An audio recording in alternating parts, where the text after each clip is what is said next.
दलित वस्ती ढेकरी, तालुका तुळजापूर, जिल्हा धाराशिव येथे 2 ते 4 आठवड्यापासून दूषित पाणी पुरवठा. नागरिकांच्या आरोग्याचा प्रश्न. येरणीवर ढेकरी येथील दलित वस्तीत मागील 2 ते 4 आठवड्यापासून नळाद्वारे दूषित व अस्वच्छ पाणी पुरवठा होत असल्याने नागरिकांमध्ये तीव्र संताप व्यक्त केला जात आहे. पाण्याला दुर्गंधी येत असून त्याचा रंगही बदललेला दिसत आहे. हे पाणी पिण्यास व घरगुती वापरासाठी अयोग्य असल्याने नागरिकांचे आरोग्य धोक्यात आले आहे. स्थानिकांच्या माहितीनुसार वारंवार तक्रार करूनही संबंधित ग्रामपंचायत व पाणी पुरवठा विभागाकडून ठोस उपाययोजना करण्यात आलेली नाही. दूषित पाण्यामुळे लहान मुले, ज्येष्ठ नागरिक यांना पोटाचे विकार, ताप तसेच इतर आजार होण्याची भीती निर्माण झाली आहे.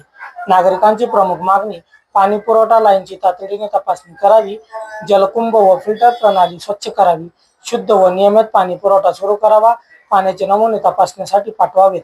प्रशासनाने याकडे तात्काळ लक्ष देऊन नागरिकांना सुरक्षित पाणी उपलब्ध करून द्यावे अशी मागणी दलित वस्तीतील रहिवाशांकडून होत आहे. तर महाराष्ट्रातील अशाच ताज्या घडामोडी पाहण्यासाठी आमच्या साबरमती न्यूज चॅनलला सबस्क्राईब करा, फॉलो करा, बेल आयकॉन बटन दाबायला विसरू नका. नमस्कार, मी परवेश शेख, साबरमती न्यूज, उस्मानाबाद, धाराशिव.